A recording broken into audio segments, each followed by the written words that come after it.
आज तर नुसतं चिकनवर ताव मारला होता रा. भेटत नाही बट एकदमच भेट जास. झालं काय सांगते. ऑफिसमध्ये आज ना एकीने मस्त घरून चिकनची भाजी, भाकरी आणि भात बनवून आणला होता. ते कोणत्या खुशीमध्ये? तर बड्डेच्या खुशीमध्ये. बड्डे झाला पण पार्टी बाकी होती ना. असंच कोणी खाऊ वाटप तर नाही करत.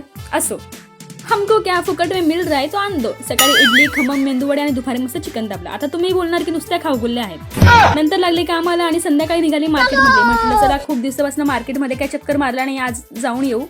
तर मी गेली होती साडीवर ब्लाऊज पीस घ्यायला. साडीवर थोडा डिफरंट असा ब्लाऊज पीस घ्यायचा होता जेणेकरून साडी अजून उठून दिसेल. अशा गोष्टीत माझं डोकं खूप फास्ट चालतं. घरात घुसत नाही तितक्यात या मायांचा नुसता चावचाव. कशावरून? तर पाण्यावरून. हे भांडत नाही बरं, हे जस्ट एकमेकांना सांगतायत, पण पद्धत भांडण्यासारखी आहे. काय करणार?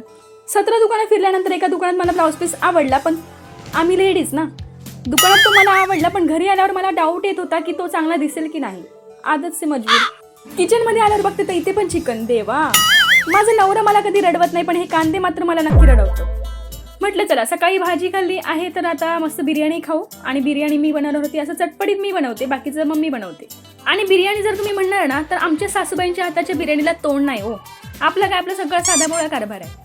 15-20 दिवसापासून नॉनव्हेज बंद होतं कारण की आमचा बसला होता दुधादेव. दुधादेव काय असतो ना, मोस्ट ऑफ खानदेशी लोकांना माहीत असेल किंवा जास्तीत जास्त शिरपूर शिंदखेड्याकडचे लोक असतात ना, त्यांना हे नक्की माहीत असेल की दुधादेव काय असतो. त्यामुळे आम्ही नॉनव्हेज नव्हतो खात आणि आता सगळं एकदमच खायला मिळालं. या मस्त तुम्ही पण बिर्याणी खायला. भेटूया नेक्स्ट व्लॉगमध्ये. फॉलो करून जा. बाय.